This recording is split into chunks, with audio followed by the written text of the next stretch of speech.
Well, actually both. Ionic compounds have no charge too. Like sodium chloride is an ionic compound with no charge. Uh-huh. Yeah.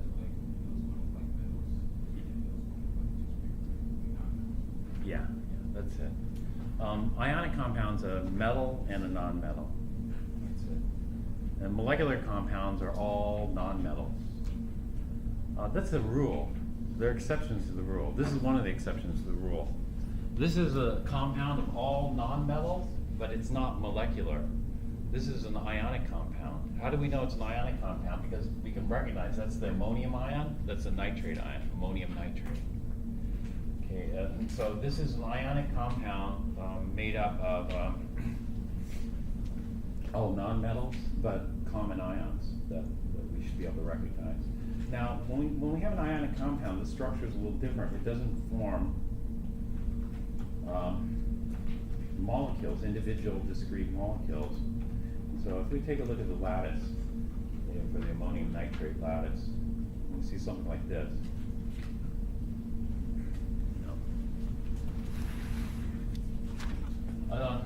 These are what? Is that ammonium or nitrate? Ammonium or nitrate? Ammonium. And these are nitrate. And so the ammonium nitrate is packed together in a lattice, but do you see one individual ammonium nitrate molecule? Like, is this ammonium paired with that nitrate? Making this ammonium paired with that, or is this ammonium paired with that nitrate? You know, there's no discrete individual molecular unit, and so this is what we call an ionic lattice. Ionic lattice.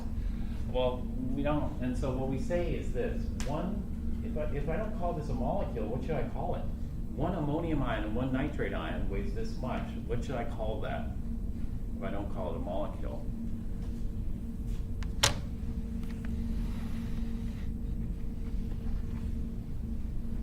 Well, what's the simplest unit? Here, the simplest unit would be one ammonium and one nitrate. Just pick it. You know, it could be this one and this one, or whichever. This one, this one. That would be the simplest unit. And that unit would be either called an, empirical unit. We had two ways of defining empirical. Can you tell me what the two ways? Chemists define it in two ways. By observation, yeah. That's one way. And the second way of defining empirical is, it would be the mathematically simplest, or actually mathematical equation based on observation, or it would just be the simplest. So this would be the empirical unit, or in other words, we can call it a formula unit. If we can't call it a molecule or molecular unit, we'll call it a formula unit. It's just the formula, and it's one unit of the formula. That's a formula unit. And so this is 80.06. And so when we look at this here,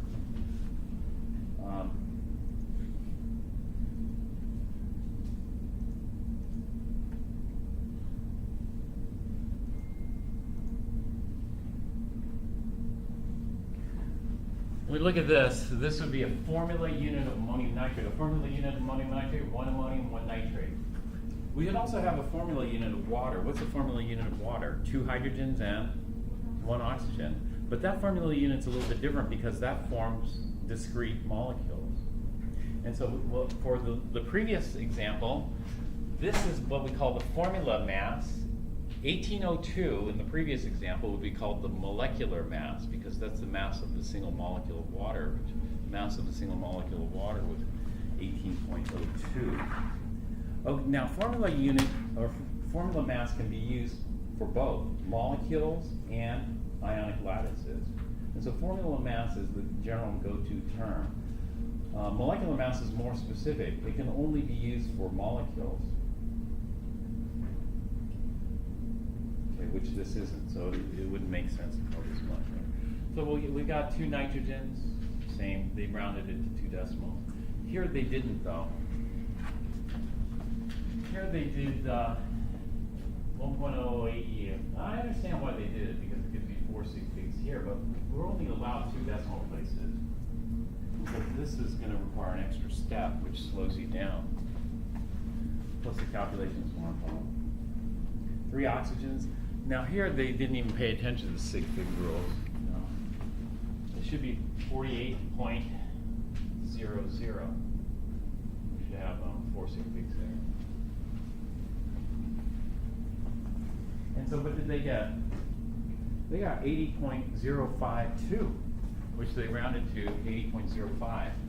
I got 80.06. Which one's more accurate? Mine or theirs? Theirs is more accurate. Why is theirs more accurate? Because, yeah, they used 3 decimal places here on that. I only used 2. So I have round off error on mine. More significant round off error than theirs. But mine is a lot faster. So that's the advantage. It's a lot faster. Speed. 80.05 U for one, what did I call it? Molecule of ammonium nitrate? Or one formula unit of ammonium nitrate? Formula unit, 80.06. Now if I go back to water, I can use either term. I could use formula unit or I could use molecule. Like that.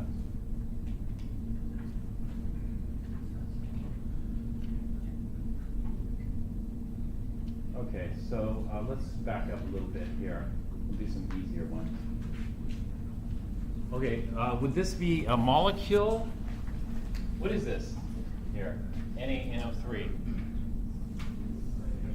Sodium nitrate. Is that ionic or molecular? It's ionic. How can you tell about metal and non-metal? Or you recognize the ions? Do you recognize the ions? That's sodium ion and nitrate ion. Yeah. And so this is ionic. So we wouldn't call this, a molecule. We would call this a formula unit. Again, formula unit can be used for anything. It can be used for molecules and it can be used for ionic lattices. But molecules can only be used for one thing. Okay, so if I have one formula unit of sodium nitrate, how many sodium atoms do I have? 1. How many nitrogens? 1. How many oxygens? 3. So that's an atom.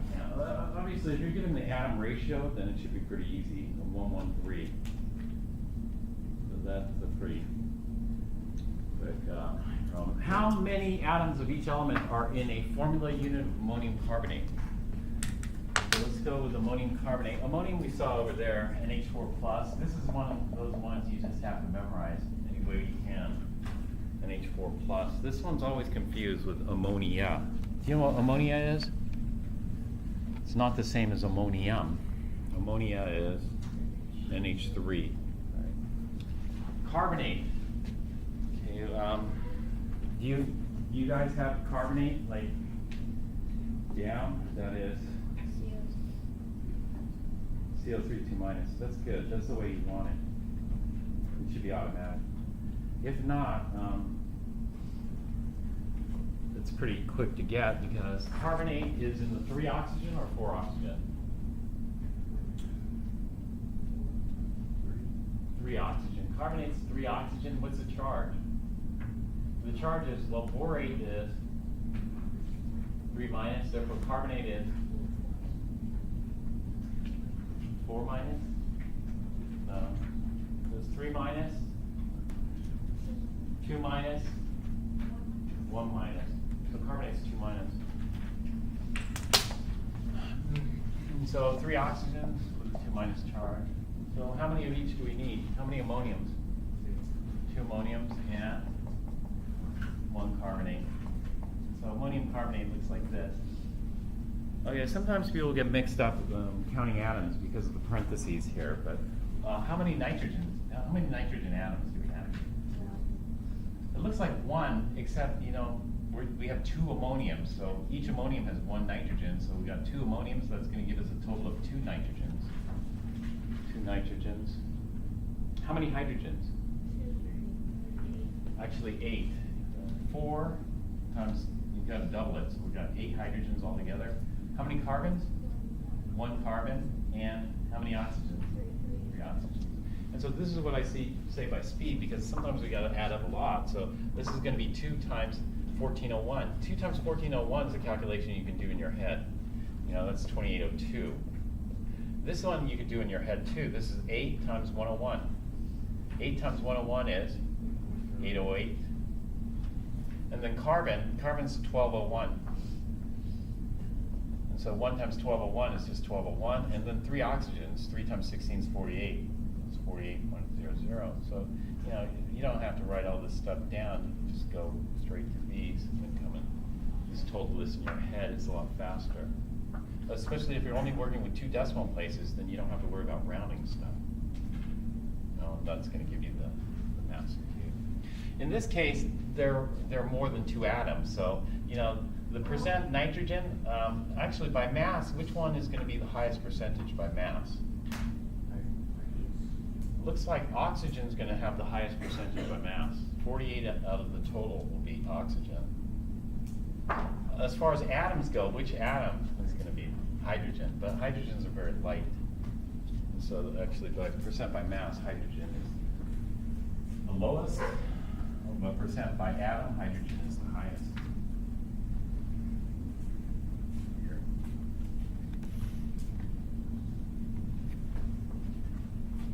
And so if you want to figure out the percentages, we could do that pretty quickly here. Once we get the total. So the total is going to be 10, 11, and then 16, 24, 26, 4, 8, 9, 96, 11. And so the percent nitrogen is just the total amount of nitrogen, which is going to be 2802 divided by the total, 9611 times 100%. Etc. And all of these should add up to 100% or approximately 100%, depending on the round off error that's being counted.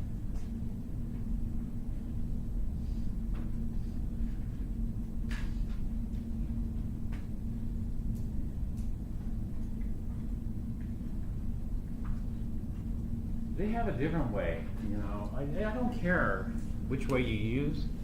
You know, they have a different way of determining the formula for carbonate. They make you memorize all the acids and then work backwards or something like that. It's just whatever you prefer. This is the point, the most important point is just to memorize it. And so we have to be careful about this. When I do this, is this the molecular mass or the formula mass of ammonium carbonate? This would be the formula mass. And that's because, although this is all nonmetals, comprised entirely of nonmetals, it is ionic. It is ionic because we recognize ions, ammonium ions and carbonate ions, 2 very common ions. Whereas molecular mass is, again, strictly applicable to molecules. So let's look at CO2. If we look at CO2, we have 2 oxygens. 2 oxygens is 32, plus 1 carbon is a 1201, so we add those up, we get 4401. 4401 for 2 oxygens and 1 carbon. Is that the molecular mass, or is that the formula mass?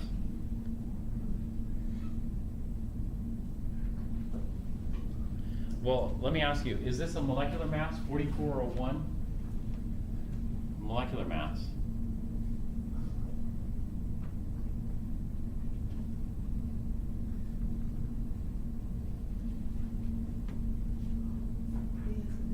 Yes. Yeah.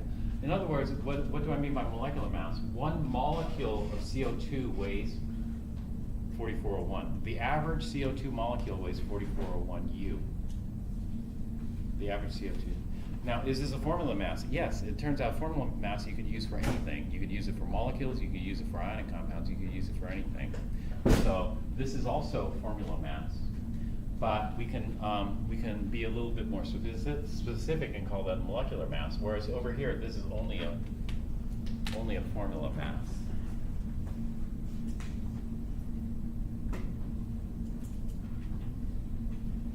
Calculate the formula mass for ammonium nitrate.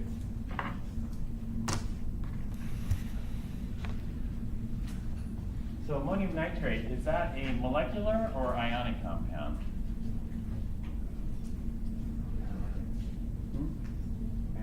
Ionic? How do you know it's ionic? Yeah, I already did it. Plus, you recognize the ions, ammonium ion and nitrate ion. Did we already calculate the mass? Yes. Okay, we did that. 86, 80.05. I guess I backed that. No, we already did that. All right. Now, this gives us the mass.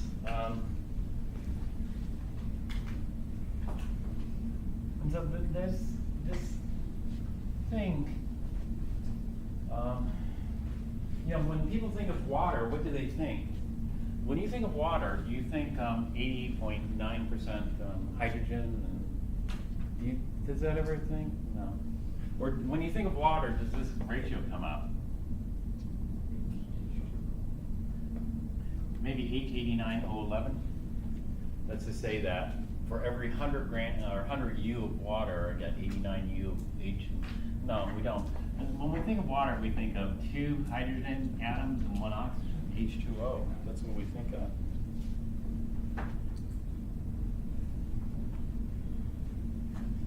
But there's a problem with that, and the problem is that, okay, I'm interested in getting a sample of water. I want to get some water. And we need to know, how many hydrogen atoms and how many oxygen atoms we have. And so is there a way I can tell, I know for each molecule how many hydrogen atoms there are, 2 hydrogens, 1 oxygen. But if I have this much water, how many total hydrogen atoms and how many total oxygen atoms do I have there? Well, I got a lot of water molecules, so I need to know how many water molecules I have here. Is there a way to figure out how many water molecules I have here using a machine or anything? No, actually there isn't an easy way to do that. In other words, if I get a sample of water, I want to know weigh it out, how much or what volume it is. Typically weigh it out. How many grams of water do I have? But this is not by mass, that's by atom. That's the atom ratio.